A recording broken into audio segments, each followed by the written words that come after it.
So going back to what I talked about the other day about Myron Golden talking about those four ladders, right? Uh, I was just thinking about like people's situations. You know, when you go on online, when you go on Reddit or on YouTube, and you have people talking about, my situation is bad and I can't find a job and I'm struggling and how can I make more money and how can I make moves and how can I do stuff. I'm just trying to think about like people's situations in this current environment right now in 2025, or towards the end of the year 2025. There's, and so, the four ladders of wealth and money acquisition that Myron Golden was talking about. He was talking about that at a very high level, right? Like you have the trading your time for your time and your labor, hard labor for money. Where you're getting between 0 to 80K a year, and the next step is management, being in a management position where you can make 80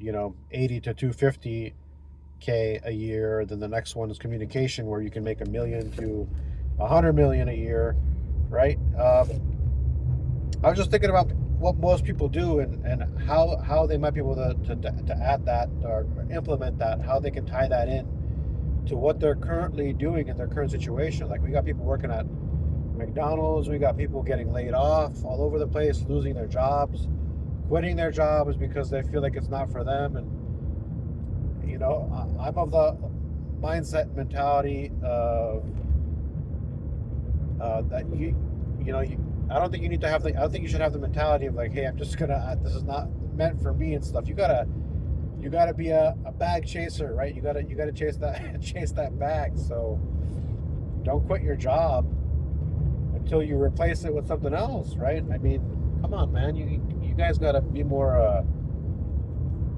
Don't just quit when difficulties show up. I mean, it's like you're running away. Hey, I understand. I've been there, guys. I've dealt with, been in situations and worked at jobs and things, especially when you're starting out, when you're in your 20s, and when you're going through high school, going through college. You're out there hustling, trying to make things happen, right? So I understand that. I've been there, and it's a process, right? Because nobody's born.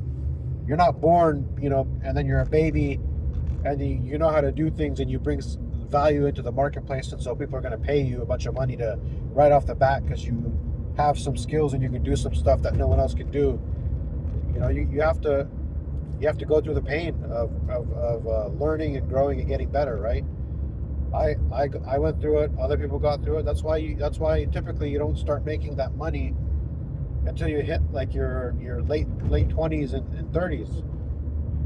Of course, there's outliers. You got those go-getters who just their parents or their upbringing or whatever, they put it into them that you got to work, get out there and hustle and work at the age of 16 or 15 or whatever, and work. But we're not worried about outliers. We're worried about like the general trend of what it is. Like, you don't start making better money until you get a little bit older, right?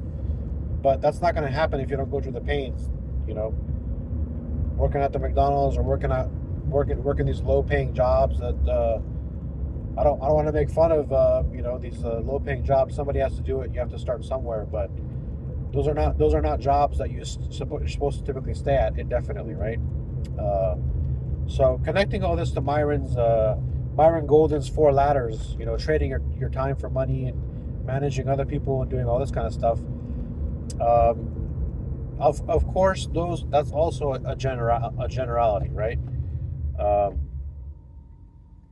that's also a general statement, right? I mean, you can there's ways that you can kind of zoom into all of that and do better and get better, even when you're trading your time for money, right?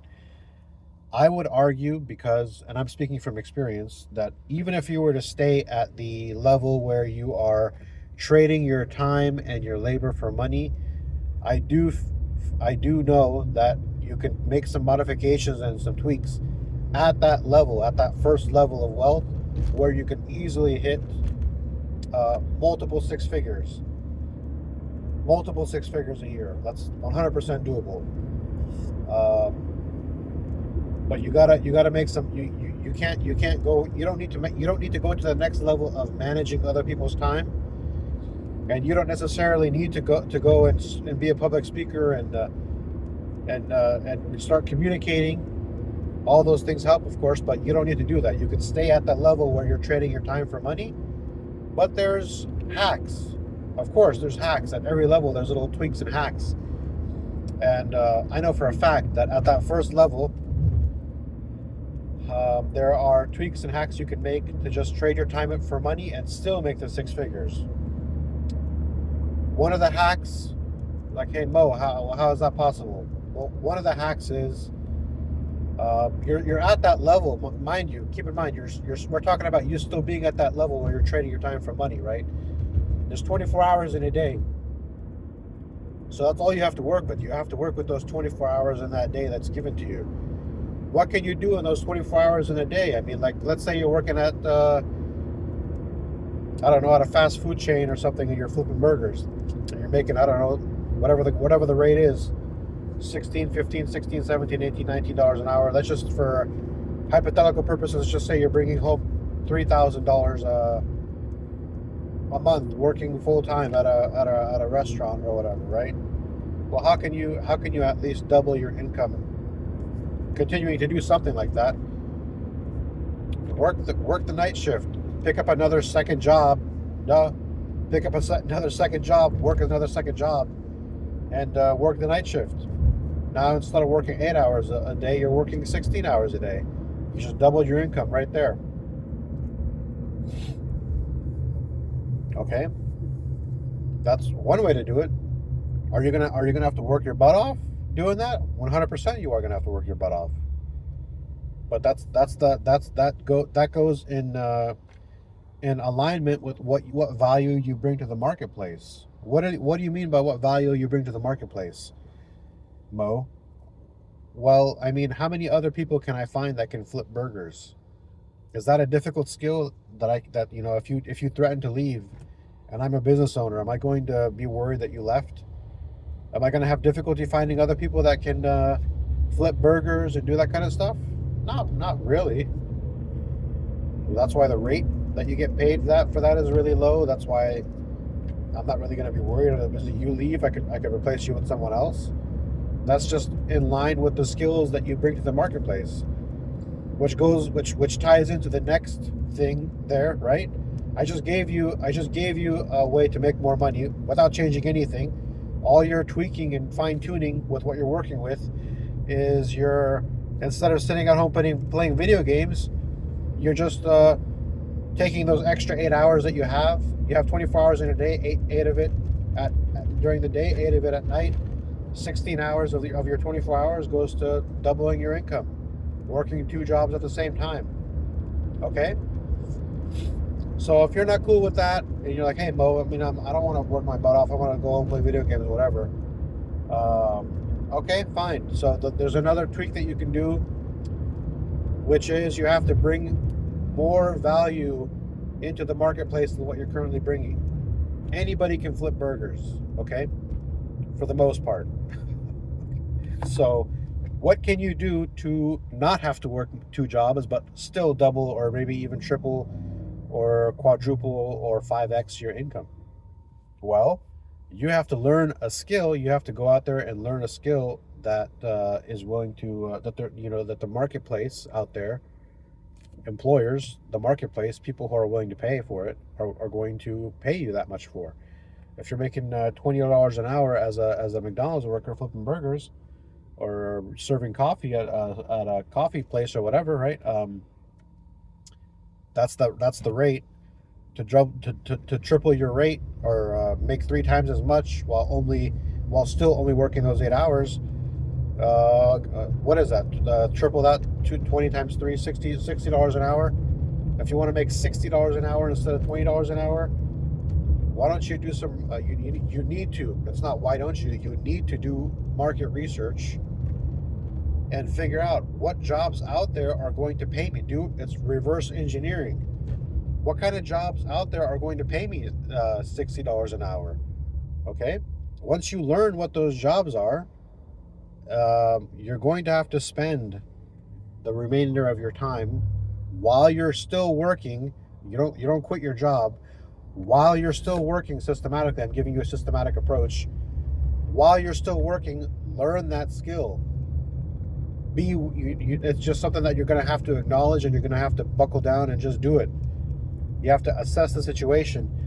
This is what I need to learn. I need to learn engineering. I need to learn programming. I need to learn something, because the marketplace right now is telling me when I'm looking for these jobs, these job titles or whatever it is, I can see that the rate is $60 an hour, $70 an hour, around there, or, for example. So is it worth for me to take the time? And who knows? Depending on the difficulty of the skill that you have to learn, it might take you a year. You might have to continue flipping burgers for that year. Buckle down and hustle for that year. Put in that pain, put in that grit, put in that effort for that year, and make sure that it's worth it. You got to do your assessment. Make sure it's worth it, that you're going to put in this effort. Learning how to engineer and learning how to do stuff. You don't need to go straight to school. You could take some courses, online courses. A lot of people have accountability and discipline issues. They need like a structured program. Otherwise, they don't have enough discipline to just learn it on their own. Go to a boot camp. Pay money to a program, a couple $100, instead of paying for that new video game. Pay for the course or whatever it is, and just follow the program and learn it. Follow the program, learn it, and even go and do some interview for the position. See, like, hey, I may not be qualified, but I need you to tell me, like, what can I do to make myself get up to a position where I can qualify for this, right? So, just goes to say, these are two ways that I've given you that you can tweak your situation within the first level of trading your time for money, where you don't have to be making what you're making. You can, one, work more than what you're currently working, because you have only 24 hours in a day, or increase your skill set. Bring more skills into the marketplace that the marketplace is willing to pay you for, right? And what does that entail? It's going to take time. It's going to take time for you to develop those skills. And you have to assess whether is it worth it for me to put aside. You can't be flaky shaky on it, because once you spend your 1 year or 2 years to learn the skill, that's it, man. You got to buckle. You got to just, once you make your decision, you got to go for it. You don't want to be wishy-washy and just jumping around all over the place. Stick to it. Make sure that it's valuable, and stick to it. Programming, for example, or AI or whatever, this stuff's not going away. People need this stuff. It's learning this kind of stuff gets you ahead of the curve. It's just what I'm seeing. My thoughts. Just trying to keep it real with you guys. So